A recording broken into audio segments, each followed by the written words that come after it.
Hi everyone, welcome back to my channel. Today I'm going to be talking about some of my favorite women authors because March is Women's History Month, and I have a couple of topics related to women authors and female narrators, etc. So this is part 1 in the Women's History Month series for March. So today's video is about my favorite female authors, but stay tuned for the end of this video where I will be announcing a photo contest that I'm holding over on my Instagram, which you can win one of 4 books by participating in. So without further ado, let's get into the video.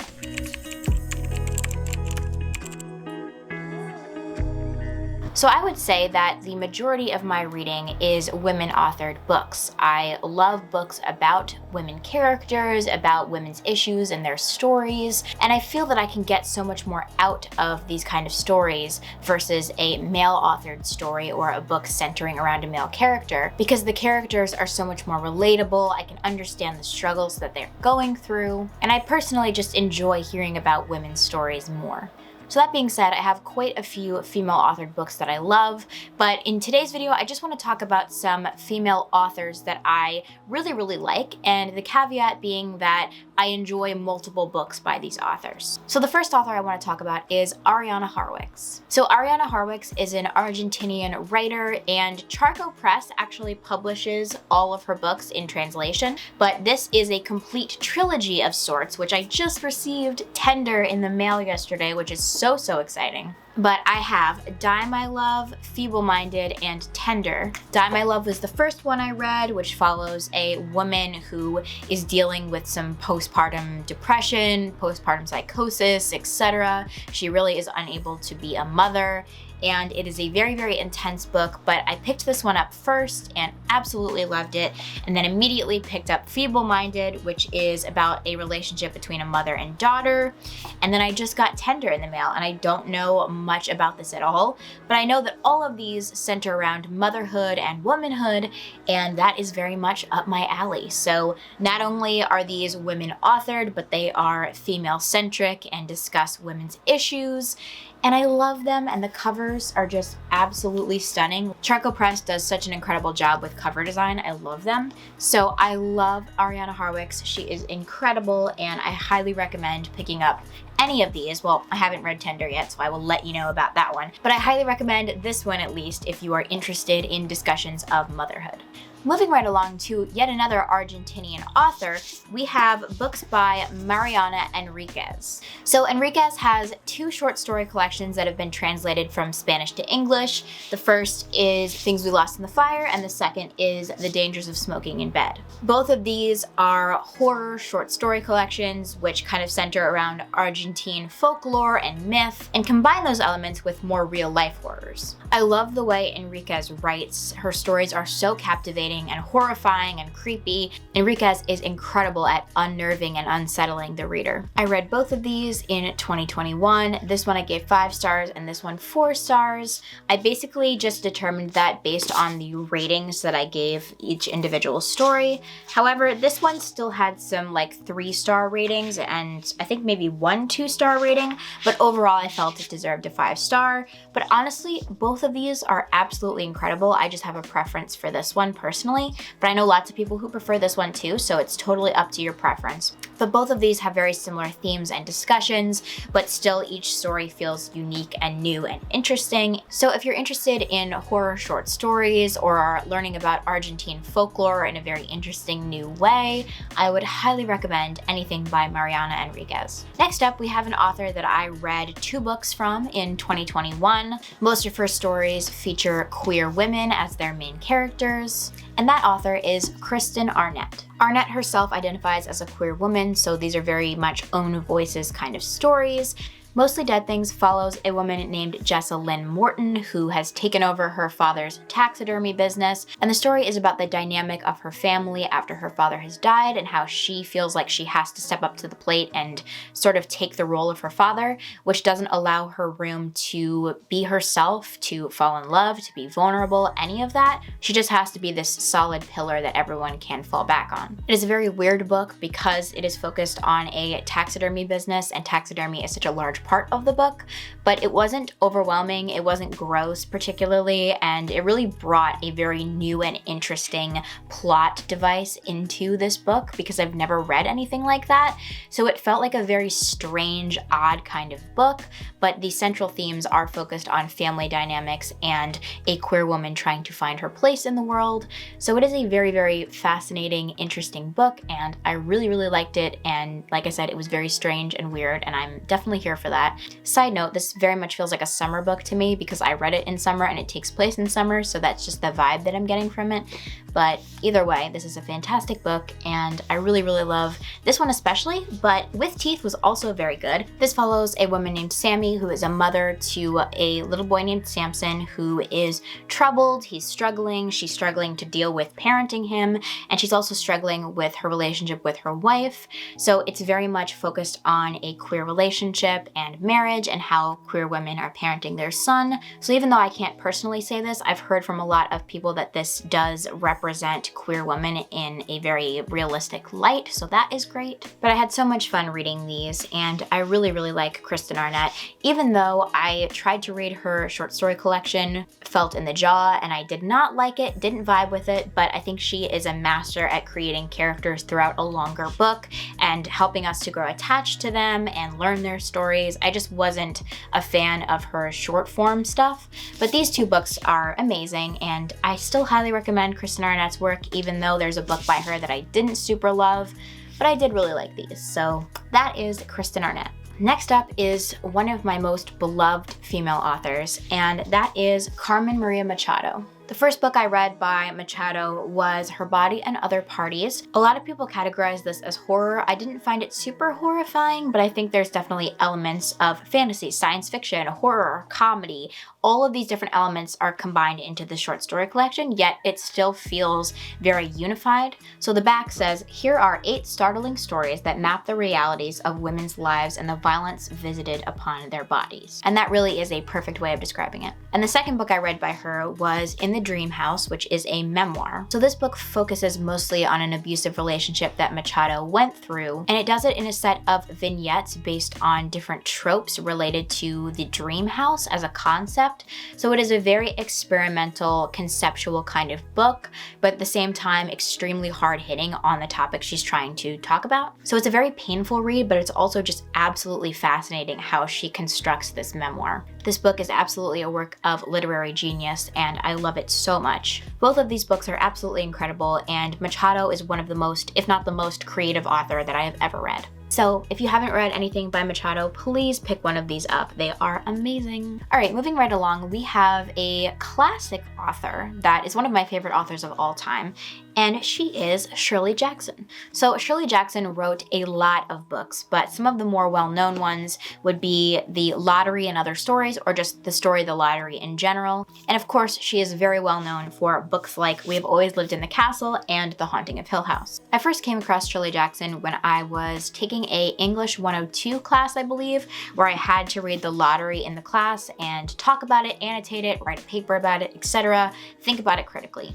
And I was so blown away by the story and how she was able to create an completely enrapturing environment in so few pages. It was so incredible, and I had to pick up some of her other books. So I listened to We've Always Lived in the Castle on audiobook, and eventually I picked up The Haunting of Hill House and annotated it quite a bit as I went through it. I know that Shirley Jackson is a classic author and very beloved throughout the bookish community in general, but she's one of my personal favorites, and I have read quite a bit of information about her life and want to continue learning about her life because I think she was just a very interesting individual. If you want to get into Shirley Jackson, I would highly recommend reading the short story The Lottery first and then following that up with The Haunting of Hill House, because that will give you a very good picture of Jackson's writing and her style. So that is one of my favorite authors of all time, Shirley Jackson.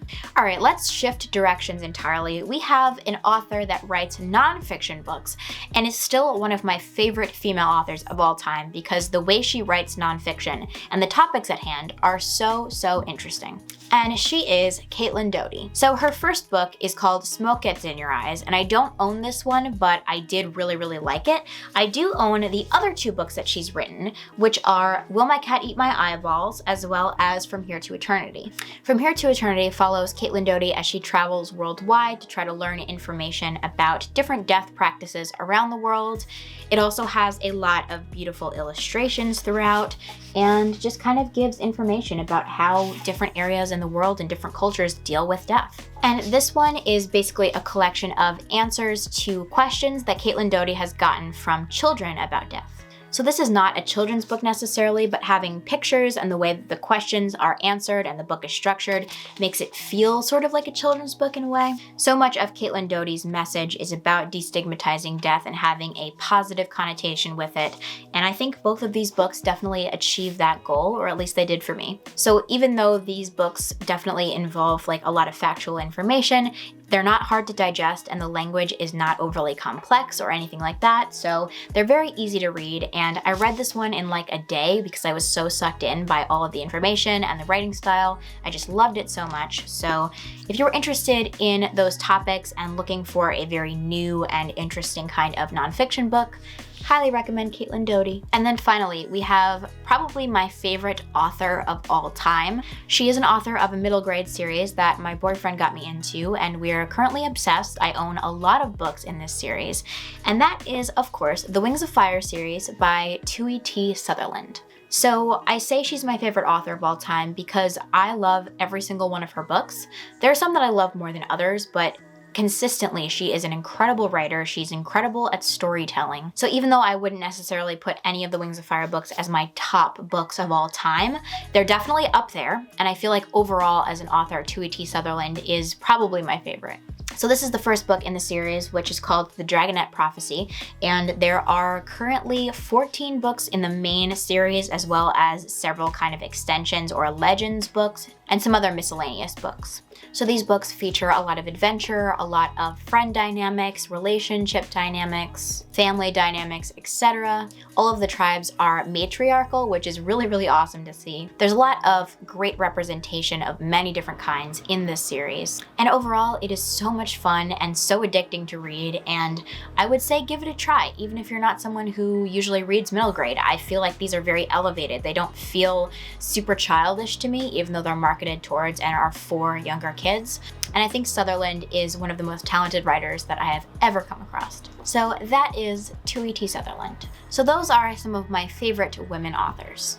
All right, now it's time to talk about the little photo contest that I have dreamed up for Women's History Month. So I created this in order to share and learn about some of your favorite female authored books. This photo contest is going to be taking place over on my Instagram, which I will link down below.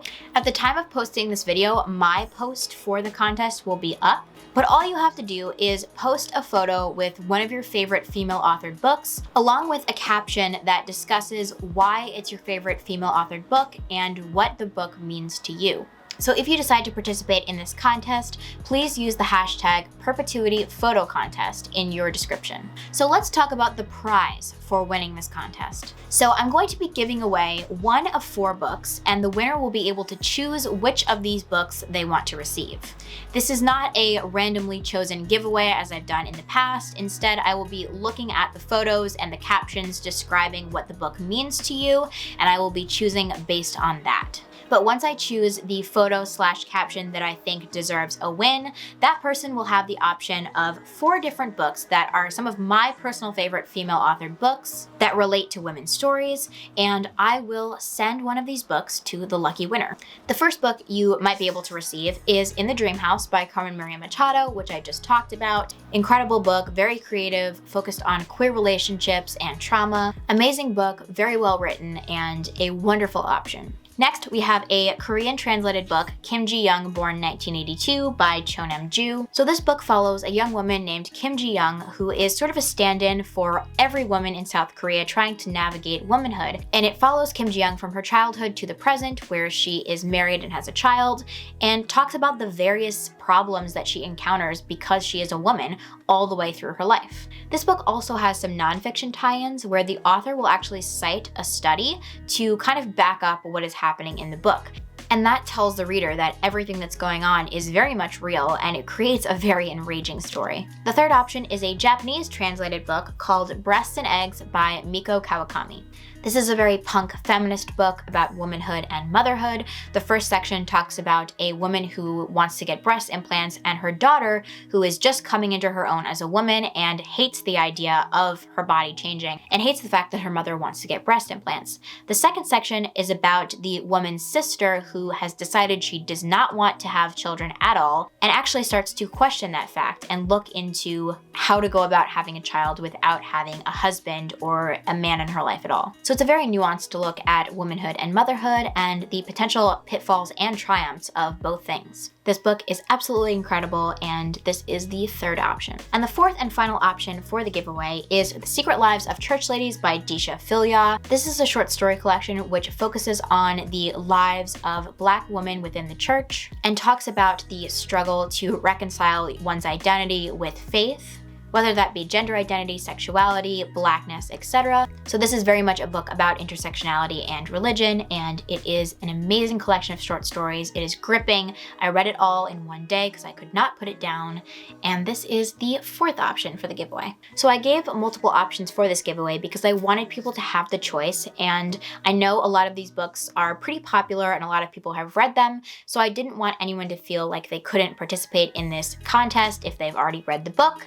So if you win this, you have an option of any of these 4 books, which I will purchase and send to you. I can't wait to see your entries into this contest, and I hope you have a wonderful Women's History Month. Thank you so much for watching this video. If you enjoyed it, feel free to like and subscribe, and I will see you in the next one. Bye.